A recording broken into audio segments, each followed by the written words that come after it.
Hey everyone, it's MeloCat. Today I'm going to talk about cat allergies. Did you know that I was actually really allergic to cats? Like all my life, my number one allergen is actually cats. Somehow, ironically, cats are my favorite thing. A lot of people ask me, how do you live with cats at all, given that you're so allergic? That's a good question. I'm gonna tell you about my journey in terms of how I overcome my cat allergies and how living with a lot of cats actually help. I'm going to tell people who is thinking about throwing their cats away because of allergies to stop. Because as I said, I got allergies and I got 10. I sleep with them on my face, literally. Now, living with many cats can be quite a challenge if you have cat allergies, but there's ways to make it work. Now, here's some tips that help me live comfortably with cat allergies. Now, first of all, it's very important to understand what cat allergies are in the first place. Some people say it's cat hair. That's kind of right and wrong at the same time. Okay, first things first. Cat allergies are caused by a protein in cat saliva. Specifically, it's called FeLD1. It's a protein. Now, when a cat licks its fur, it basically spreads and disperses and deposits this protein onto its fur coat. Now, when you pet a cat, you're exposed to that allergen. And these proteins can also be airborne, so you really don't have to touch a cat to be allergic to one. Needless for me to mention, for those of you who have cat allergies, the symptoms include sneezing, runny nose, itchy eyes, or even like skin rashes for some people. Some people get asthma attacks or hives when they're around cats. And if you have severe allergies, of course, you have to go on an allergy medication and see an allergist and or a doctor for treatment. But for the most part, most people do not die from cat allergies. They'll make you suffer, yeah, but generally you don't die from it. How do you reduce the symptoms? These are some of the things that I did. As I said, living with them can be a challenge because you're exposed to those allergens all the time. But there's ways to make the symptoms less bad while you're overcoming it. First of all, if you must be around them, wash your face afterwards.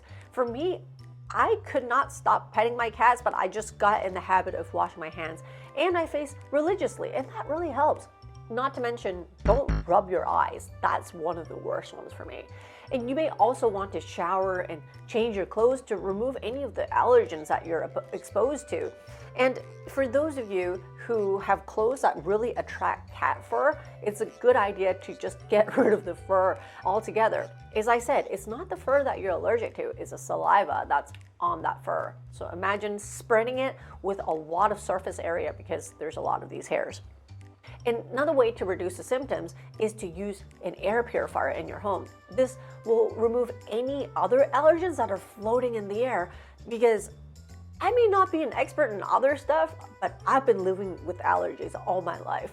When I'm allergic to item A, cats, say dander, or other mildew in the air, when they're all present together, they almost work like synergistically. 1 + 1 is not equal to 2. Oh, when my resources or my tolerance when it comes to allergens is exhausted, I can't take any other stuff. Meaning, if cats are already using up a lot of that reserve, I'm gonna try to limit my allergens to the other stuff that I can control, that an air purifier can take care of. Whereas in Hong Kong, I'm talking about mildew, some sort of dander, other dust particles, or it can just be the pollen that's in the air, depending on the season. And you might want to keep your windows closed and use air conditioning to avoid the outdoor allergens. So you can filter the air at home, but you're also keeping other stuff from coming in. I do like a hybrid method. I open my windows every week just to get some fresh air in and stuff like that, but then I keep it closed most of the time. Not to mention that actually keeps my cats safe because I don't want them to jump out of my apartment. If you have severe allergies, you might need to take allergy medication or see an allergist for treatment. There's a lot of over-the-counter antihistamines. Those work pretty well for me. But as I said, because I'm toughing it out over time, Desensitization, just like with anything. Small exposures over time consistently, that's the best treatment for me. I always have those antihistamines at hand, and I don't use them unless I absolutely have to. There's several types of medication that's available, so really do talk to your doctor to find one that's right for you. Because with the proper treatment, you can live quite comfortably with cat allergies, believe it or not. It's almost always the beginning that's the worst. And I hear this from other parents. They're like, if you expose the children early on in their lives, it's actually not nearly as bad. I wish my parents knew that. But I guess they didn't, so I had to tough it out when I was an adult. The other thing is, allergy shots are quite common in terms of treatment for people who suffer from allergies. Not just cat allergies, but allergies in general. So they're injections of small amounts of allergens over time to help your body build that immunity. This type of treatment is most used for allergies with pollen, dust mites, dander. It could be administered in a doctor's office. I know that there's other companies that's coming up with patches. So instead of an injection, for those of you who don't like it, there's something that look like birth control patches, and you just keep it on the skin. I guess it's like a transdermal thing, and those work pretty well. It's kind of like the new advancement. So got to look into that. The benefits of allergy shots include reduced symptoms and less need for medication over time. However, there's some risk, of course, associated with allergy shots, including, you guessed it, allergic reactions and infections, but they're not that bad in my experience. It is important to, of course, talk to your doctor about the risk and benefits of allergy shots before deciding if that is the treatment for you. My experiences was that when I was in college, there's a school nurse, and I go in every 7 days, and they give me, I remember, 0.1 milligrams of this compound of all the stuff that I was allergic to, and they increase it a little bit over time. And then when it gets to a certain dosage, they'll get me to check in to the allergist and just check for my resilience, I guess, my immunity or my levels, whatever, at that point. And then they will recalibrate that serum. And then they will start at, I think in my experience, it was like 0.1 again. So it was kind of cool. That's how it worked. And I did that for my entire college and university years. Want more useful information like this? Sign up for our newsletter to stay in the loop. The link is in the description.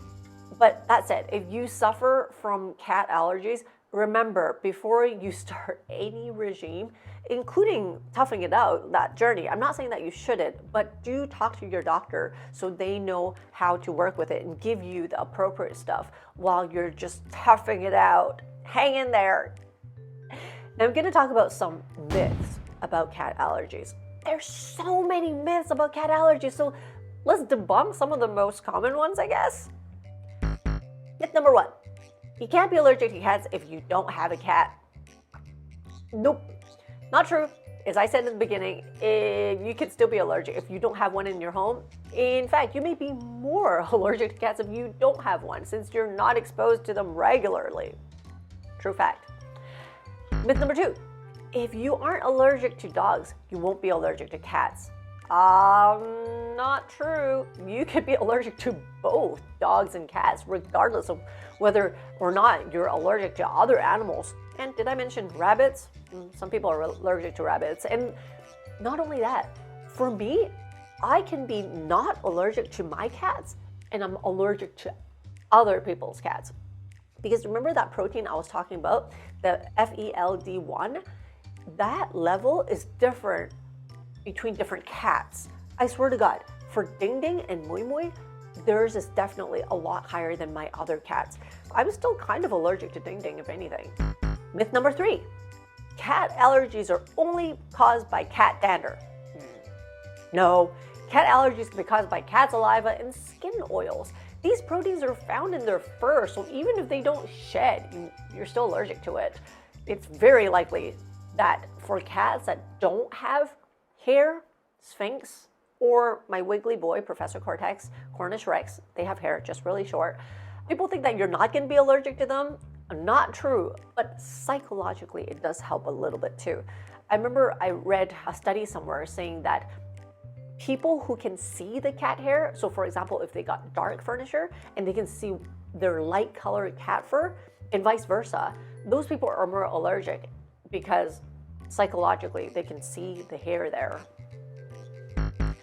Myth number 4, you will outgrow your cat allergies. Okay, most people don't outgrow their cat allergies. In fact, cat allergies are one of the most common types of allergy in adults. However, you can get desensitized, and that's something that you have to do deliberately. It's not something that you just get from getting older. That's not just gonna happen. Sorry to tell you that. Sorry to burst your bubble. Okay, another thing I'm gonna say is, why should you overcome cat allergies? Oh my God, I can talk forever about this one. A lot of benefits, because that way you don't have to worry about experiencing the symptoms of cat allergies. Now, this is like what I said, the sneezing, runny nose, watery eyes, your voice changes, itching, all the rashes and everything. And you're able to breathe easier and experience fewer asthma attacks. Second of all, you'll no longer have to avoid contact with cats. That means you can finally adopt a cat or visit that friend or that family member, or get back together with that significant other that you've broken up because of cats. And you don't have to worry about that anymore. Third of all, you don't have to use an air purifier to remove the allergens in the air. You can use it, but you don't have to rely on it. This will help reduce the overall cost of these allergy treatments, because for some of these HEPA air filters, they're not cheap. Not saying you shouldn't use them, but you don't have to rely on them. Fourth, you may be able to reduce or eliminate your need for allergy medication. Now, again, talk to your doctor if that is an option for you. But for me, my antihistamines right now are really just sitting there. Even when there's crazy smog in Hong Kong, that's a thing. When I'm cleaning up the house, I'm brushing the cats, and we're vacuum cleaning and digging up all the stuff from underneath the couch, nothing bothers me anymore. It's amazing. As I said before, cat allergies isn't life-threatening for the most part. Also, cat allergies are a common condition that cause a range of symptoms, but as I said, it shouldn't deter you from doing things comfortably. Please help keep our channel alive and help us help more animals in need. See the stuff we use and the perks we get. You might find it useful. Check out the links in the description. Your one click will make a huge difference. Thanks. Meow. All right, after hearing all this, you should now know that cat allergies, yes, it can be overcome with the right treatment. I've overcome my cat allergies by using air purifier, by using antihistamines, allergy shots. Now, and of course, just toughing it out by having cats in general. Just look at me. I have 10 cats and I can live comfortably with them. If you suffer from cat allergies, I'll say it one more time, do talk to your doctor first. But yes, for the most part, you can tough it out with the right aids and just with that tenacity. If you love cats, if you love your time with cats, if they bring you happiness, seriously, do consider doing it. From my experience, I can tell you it's worth every bit of misery. It is not even misery after the beginning, because it starts like really big and it gets easier by the day. It's one of those things that if you can tough out the beginning, you're not dead, not dying, then everything else just gets really easy as long as you stick to it. Don't try to do it in spurts where you kind of expose, don't expose, expose, don't expose. No. For me, I call it tossing myself into a bucket of snakes or into a house of cats. Just expose to them every single frickin' day. It doesn't matter if my voice changes, my eyes get swollen, it doesn't matter. I'll find ways to deal with it. But at the end of the day, I think it's just one of the best experiences, and I invite you to do the same. But of course, do talk to your doctor.